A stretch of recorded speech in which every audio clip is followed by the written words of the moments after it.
Bonjour à toutes et à tous. Aujourd'hui, plutôt cette nuit, puisqu'il fait nuit, présentation du RSST. Donc, c'est un atomiseur reconstructible qui va vous être livré dans cette petite boîte en carton. Voilà, toute simple. Donc, petite boîte en carton contenant le RSST que je vais démonter tout à l'heure et que je vais vous présenter, et un petit kit avec quelques accessoires. Donc voilà, petite boîte en carton. Je vais dire, c'est quelque chose qui se bazarde très vite. Et on va se concentrer donc sur cet atomiseur reconstructible. Alors, il a plusieurs intérêts. Déjà, il est fourni avec un drip tip que j'aime beaucoup, qui est un drip tip en acier relativement massif, qui est très très lourd. Quand on l'enlève, c'est un petit drip tip qui pèse vraiment son poids, type un peu vase Ming. Moi, j'aime beaucoup ce type de drip tip. Là, sur cet atomiseur-là, il a un vrai sens et je vais vous expliquer dans le gros point le pourquoi. On a un trou qui est un trou de 1 mm, ce qui donne un tirage un petit peu serré. C'est vrai que c'est pas forcément l'airflow que j'affectionne tant, mais j'ai pas encore eu le temps de l'agrandir. Je pense que c'est un airflow que je vais passer aux alentours de 1,2, 1,5. J'ai pas encore tout à fait ça en tête, mais je pense que 1,2, 1,5 c'est plutôt ce qui va bien aller. Le corps réservoir est en plastique.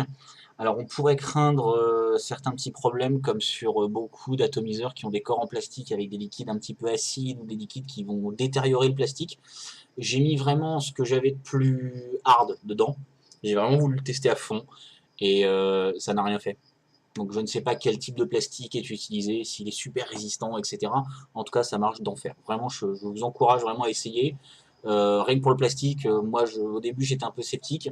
On m'avait promis que c'était un atomiseur reconstructible qui valait ou dépassait selon les avis Laga de chez Youth Technology. Donc Laga qui est quand même pour moi un must, hein. J'ai pas encore trouvé mieux au niveau du reconstructible. Donc bah, je peux vous dire en tout cas que c'est différent, c'est pas la même chose, mais c'est quelque chose que je trouve d'équivalent. Après, selon les goûts, ça peut dépasser. Voilà. En tout cas, pour que je puisse dire que c'est l'équivalent de la gaffe, je peux vous dire que c'est un excellent produit à mon sens. Donc voilà, donc moins de blabla, plus de vape. Hop, je vais mettre mon petit mode Single Eye préféré sur On. Je vais écouter le chant mélodieux du kick qui fait monter sans pression. Et on va.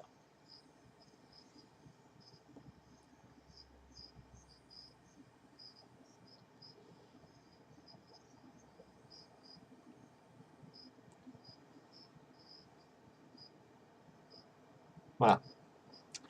Donc la production de fumée est tout à fait correcte, nous allons dire. Il est monté en câble. Alors je vais entièrement le démonter. Je vais aller le vider, alors qu'il est plein, c'est un peu dommage. Mais bon, heureusement, j'ai une petite seringue qui va me permettre d'enlever le liquide. Donc nous voilà en gros plan pour le test, enfin pour le test du RSST, RSST by SmokeTech, donc qui est un atomiseur reconstructible très intéressant que je vais vous présenter. Alors quand il vous arrive, il est entièrement monté, là je l'ai démonté pour la vidéo, un petit peu pour vous expliquer comment ça se remonte, et puis surtout pour vous montrer un petit peu comment on le nettoie.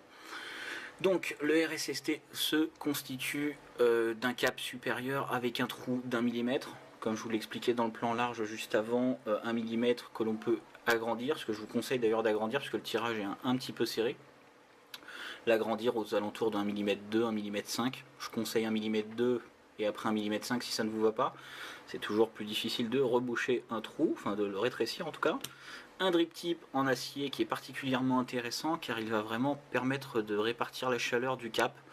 Moi en tout cas je l'aime beaucoup, c'est vraiment un élément que je trouve très très sympa. J'aime beaucoup la façon dont c'est fait, puis surtout je trouve que ça va très très bien avec mon mode mecha Shigelai. Enfin je trouve que ça fait vraiment une unité, je vous montrerai ça tout à l'heure, parce que j'avais fait sur le plan large en un premier temps. Donc un réservoir en plastique. Alors ce réservoir en plastique a tout de même une particularité relativement intéressante je trouve, c'est qu'en fait il contient entièrement le liquide. Alors je reprends une expression contenir entièrement le liquide qui est une expression de Nuke Vape que je trouvais tout à fait juste. Donc c'est à dire qu'en fait le liquide n'est en contact avec aucune partie en acier, c'est à dire que la tige centrale qui va venir au milieu n'est pas en contact avec le liquide, et donc le liquide a tendance à moins s'altérer, en tout cas avec le temps. Et vous pouvez tout simplement moins changer la résistance, etc., moins refaire vos coils, ça reste figé beaucoup plus dans le temps. une tige centrale, donc que je vais vous présenter un petit peu dans le montage, un bouchon en silicone. Alors ce tout petit bouchon en silicone vous évite d'avoir une vis de remplissage, comme on peut en avoir une sur l'Aga tout simplement, ou sur d'autres reconstructibles. Il y a une vis qui permet de remplir avec un flacon à aiguille et de devoir rentrer ce flacon à aiguille dans l'emplacement de la vis.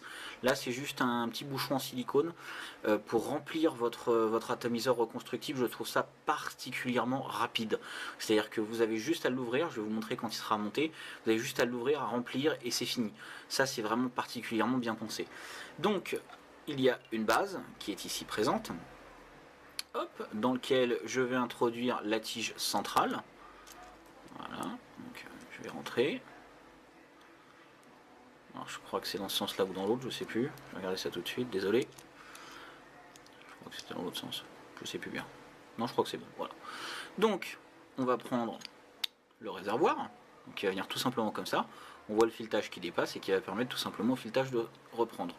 Alors, je parlais tout à l'heure de Nuke Vape, qui est un reviewer que j'aime bien. Toutefois, il a fait une petite erreur dans sa vidéo. Alors, je ne sais pas si son modèle à lui n'en possédait pas, mais il expliquait en fait qu'il n'y avait pas de joint sur la partie haute.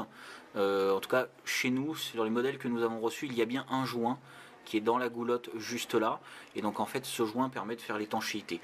Alors je ne sais pas si sur son modèle il y en avait ou pas, mais bon, chez nous en tout cas il y en a un. Quand je prends le tournevis, je sens très bien qu'il y a un joint au fond. Donc voilà, il y a un joint présent sur le capot supérieur, sur le plateau sur lequel on va venir faire notre coil. Petit détail quand même qui n'était pas présent sur l'Aga et qui est présent, en tout cas à mon sens, enfin à ma connaissance, qui n'est pas présent sur d'autres modèles.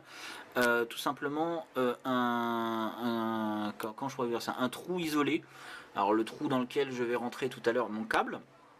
Donc je vais passer mon câble dedans de cette façon. Et donc en fait on peut voir tout simplement que ce trou est totalement isolé du reste du plateau par une petite bande noire en fait, ce qui veut dire que ce n'est pas une seule pièce unique mais qu'il y a bien une pièce isolée qui est présente ici. Donc en fait ça permet d'éviter un grand nombre de court-circuits. Hop, je vais prendre ma base, je vais venir remonter tout simplement le corps. Voilà, une fois que c'est fait, on vise bien, ça bouge plus, c'est impeccable. Deuxième avantage du RSST dont je n'ai pas parlé, c'est tout simplement le plot, enfin la tige centrale qui est réglable. Alors elle a deux avantages cette tige centrale, c'est que alors déjà on peut la visser à la main, ça c'est quelque chose que je trouve très pratique. Donc alors sur la tige centrale, pour vous montrer, vous avez un petit accessoire en plastique qui va être tout simplement l'isolateur, un ressort et une rondelle. Vous allez prendre cette tige, vous allez la rentrer dedans. Donc ça c'est quand vous l'avez démonté, hein. Quand vous le recevez une fois de plus, il est entièrement monté.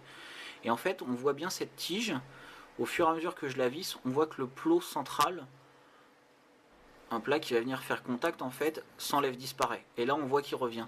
En fait, la tige permet de régler, tout simplement, la hauteur de ce petit plot qu'on voit ici. C'est-à-dire, plus on visse, et plus elle va ressortir. Vous voyez, là, elle ressort énormément, beaucoup trop d'ailleurs. Donc, je vais la desserrer. Hop là, et on va faire en sorte d'avoir quelque chose de relativement plat. Voilà. Une surface plane, enfin, à peu près en tout cas, pour ne pas endommager en fait tout simplement le plot central. Alors notamment si vous avez des VAMO etc, faites particulièrement attention puisque le VAMO est un excellent mode électronique, mais il a du mal à supporter les pointes agressives au centre. Donc si ça dépasse comme ça va pas le faire du tout. Donc je vous invite à essayer de faire quelque chose de relativement plat, normalement ça marche très bien.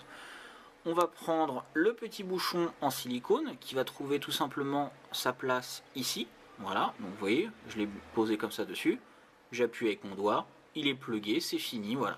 Donc le remplissage se fait de la manière suivante. On tire sur le bouchon en silicone. On vient prendre une bouteille de liquide. Alors hop, je vais faire ça à la seringue. Ce sera beaucoup plus propre. Bon, forcément si je ne mets pas le liquide dans le bon sens, voilà. On va prendre mon liquide, hop,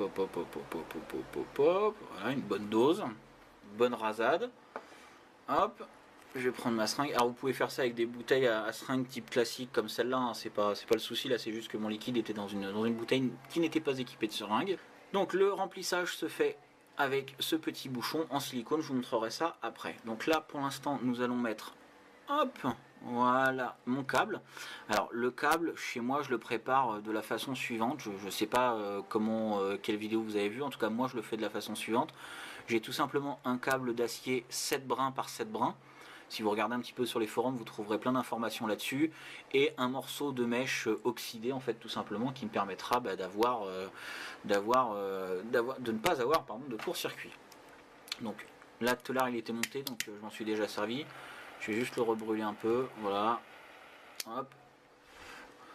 Voilà, on va le poser là-bas. Hop. Donc je vais prendre mon câble qui est chaud, qui est très chaud. Voilà, hop, voilà, je vais tout simplement me mettre dedans. Alors là on voit qu'il est un petit peu court, mais en fait c'est tout simplement parce que moi j'aime bien le surélever, j'aime pas trop, mais bon après c'est une habitude un peu bête, hein, mais j'aime pas trop que mon câble touche le fond du bocal. Bon, pourquoi? Tout simplement parce que c'est une vieille habitude sur les anciens reconstructibles, il fallait pas que le mèche touche le fond, parce que parfois ça pouvait créer des courts-circuits. Ici en tout cas ce n'est pas le cas, mais bon c'est une habitude que j'ai prise, donc elle est comme ça. Donc je vais faire mon montage, hop, de coil. Donc je vais dévisser la vis qui va me permettre de retenir. J'ai un petit bout de Cantal qui était resté là. Je vais prendre ma bobine de Cantal qui est ici. Hop, voilà, mes ciseaux. Alors, hop là. Alors je vous avoue que je suis pas très confiant sur mon montage au Cantal.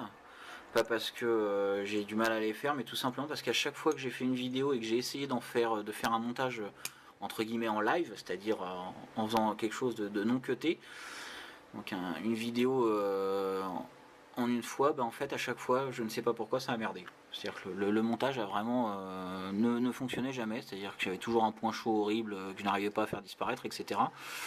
Donc c'est pas forcément un exercice sur lequel je me sens super confiant, malgré le fait que je le fasse très régulièrement et que c'est quelque chose qui m'éclate. Et bien là, la caméra, je ne sais pas si c'est le fait d'avoir la caméra devant mes yeux ou peut-être un petit peu le stress de la vidéo tout simplement. Et bien ça se passe à chaque fois relativement pas bien. Voilà, comme ce qui est le cas en ce moment d'ailleurs. Je cherche juste à coincer mon Cantal et j'ai beaucoup de mal. Là, voilà, c'est pas trop mal. Bon, là c'est pas trop mal. Voilà, mettre le tournevis là. Donc je vais décoller un petit peu ma mèche. Voilà. Alors il y en a qui vont vous expliquer qu'il faut faire ça en dehors en fait il faut tout simplement préfaire le, le montage avant sur le câble. C'est tout à fait vrai, hein. Moi je ne sais pas pourquoi je m'entête à l'ancienne méthode, j'ai envie de dire à la vieille école, mais bon écoutez, moi je fais comme ça et ça fait très longtemps que je fais comme ça. Donc bon, je vois pas vraiment pourquoi je changerais une équipe qui gagne, hein, puisque ça fonctionne relativement bien. Enfin, du moins, ça fonctionne bien quand il n'y a pas la caméra. Donc on va voir comment ça marche devant la caméra aujourd'hui, en tout cas. Hop, voilà. Forcément, ça fait pas quelque chose de très joli, là. On va essayer de remonter la mèche. Voilà, on va le faire passer bien derrière. Voilà, ça c'est ce que je voulais faire. On va tirer dessus. Alors, c'est là en fait on s'aperçoit du gros avantage du RSST, c'est que le RSST en fait n'a pas de système avec deux vis comme sur l'AGA. En fait ici c'est on coince le câble entre cette bague en fait tout simplement qui est montée sur le ressort et la vis. C'est-à-dire qu'il n'y a rien besoin de visser ou de coincer ou de tourner, c'est juste le fil qui passe et qui est retenu par le ressort. Ça c'est quelque chose de très très très positif. Alors j'ai pas l'impression qu'on voit des masses ce que je suis en train de faire, mais bon écoutez, j'essaierai de vous faire une vidéo très très très détaillée pour le montage du câble, pour le montage du mesh, enfin on va essayer de vous faire ça, en tout cas ce sera pas avec cet appareil, ça je peux vous l'assurer. Ce sera quelque chose de beaucoup plus mieux, comme diraient les enfants. Hop, petite dédicace à mon neveu. Et voilà, magie du cinéma, quelques minutes plus tard. Ouais, c'est beaucoup mieux. Bon, donc, une fois que ça c'est fait, il vous suffit de remonter le top cap. Alors, le trou du top cap doit être en face du mesh ou du câble, parce que vous avez mis en fait pour faire la capillarité. Vous l'insérez, et là. Et puis on va repartir en plan large, tout simplement pour finir cette vidéo et vous expliquer ce que je pense de ce produit qui est quand même vraiment génial. Donc, nous revoilà en plan large avec le RSST. J'ai oublié de vous le faire dans le gros plan, donc je vais vous le montrer rapidement ici. Donc on a un petit sachet avec le ressort donc, qui se trouve sur la tige centrale. 2 bouchons en silicone, donc ce sont les petits bouchons de remplissage. C'est bien pratique parce que je pense que certains d'entre vous pourraient les perdre. Il y a une toute petite rondelle qui est en fait la rondelle qui est au-dessus du ressort.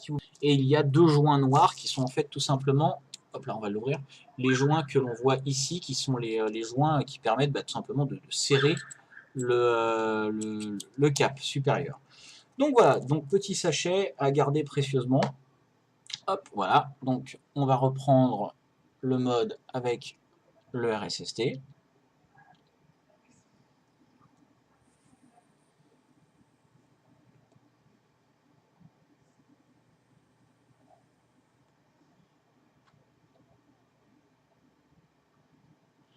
Voilà, ça fonctionne très très bien. Je vous encourage vivement à acheter cet atomiseur reconstructible pour 2 raisons. Alors premièrement parce que moi je le trouve particulièrement beau, vraiment. Je suis fan de ces éléments en, comment je pourrais vous expliquer, en verre dépoli blanc un petit peu. Ça existe sur certains autres modèles qui sont pas forcément au top, mais en tout cas sur le RSST c'est au top. Donc il est très joli, c'est vraiment une belle finition. C'est pas une finition brillante comme sur l'AGA, c'est une finition un petit peu mate. Et c'est vraiment un produit que je trouve de très très bonne facture. Là, ils ont vraiment fait un must. Là, ils ont fait un truc, j'ai rien à dire. C'est à part que c'est très bien. Et que j'espère en tout cas que vous allez l'acheter et l'aimer. Parce qu'en tout cas, nous, chez nous, c'est un produit qu'on a vraiment apprécié. Et juste vous annoncer, en tout cas, tout simplement, que c'est un produit que l'on a fait tardivement parce qu'on a voulu vraiment le tester à fond. C'est-à-dire que contrairement à d'autres boutiques qui prennent les produits et qui les revendent, on essaye de tester un peu nos produits pour vous proposer des choses un petit peu qui marchent tout simplement. Et donc ce que je peux vous dire, c'est qu'en montage mèche, en montage câble, c'est vraiment un produit qui marche bien. Voilà, il y a pas à dire. Le fait que le corps soit isolé, donc qu'il y ait une cuve en fait qui contienne le liquide, ça marche très bien. Les joints sont de très bonne facture. C'est vraiment un produit que je trouve très agréable, très joli, ça fait des belles finitions. Quand on a un mode un petit peu comme ça, type acier, c'est très très sympa. C'est un joli petit bruit, ça chante bien. J'aime bien parce qu'en fait la chambre en haut est relativement haute. Et donc ça fait un peu un effet de résonance, ça fait un pshhh que j'aime beaucoup, un petit bruit très sympa.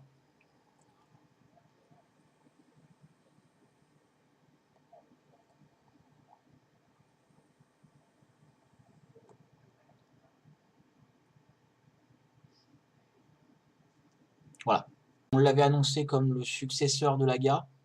Je pense pas que ce soit le successeur de l'AGA. Je pense que c'est tout simplement un produit complémentaire à l'AGA.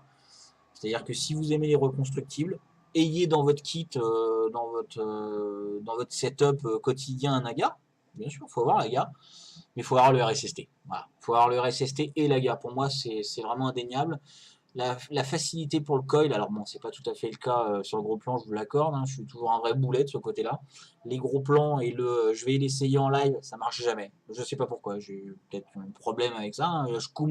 La Shkumun du coil en live, ça marche jamais. Je suis désolé, pardon, voilà. Mais par contre, en tout cas, le produit est vraiment super. Je vous encourage à l'essayer, je vous encourage vraiment à vaper vos liquides identiques dans l'AGA et le RSST. Ils n'ont pas le même goût, je ne sais pas pourquoi, je ne saurais pas vous dire ce qui se passe, en tout cas ça n'a pas le même goût. Voilà, le RSST peut avoir de temps en temps un goût métallique avec le câble. N'oubliez jamais une chose, si vous avez un goût métallique avec le câble, faites bouillir votre câble, faites bouillir votre mèche, mais bon, ça j'ai envie de dire, c'est un grand classique. Et puis laissez le temps au câble, le temps de se faire tout simplement. On estime que le câble, pour qu'il ait une bonne capillarité, ça fasse environ une semaine, 15 jours qu'il tourne. Voilà, c'est pas compliqué. Plus le temps passe et plus le câble, on va dire, va se bonifier au niveau du goût, en tout cas va perdre son goût métallique. Donc si vous essayez le montage câble, ce que je vous encourage à faire, parce que moi en tout cas je suis vraiment un aficionados de cette méthode, laisser le temps au câble de tout simplement de pouvoir développer sa capillarité et puis perdre ce côté un petit peu, on va dire un petit peu industriel embêtant, mais bon, si vous l'avez bien fait bouillir, normalement vous avez éliminé 99% de ce qui est embêtant normalement. Donc voilà, petit conseil, essayez-le, moi je ne sais pas trop quoi vous dire de plus.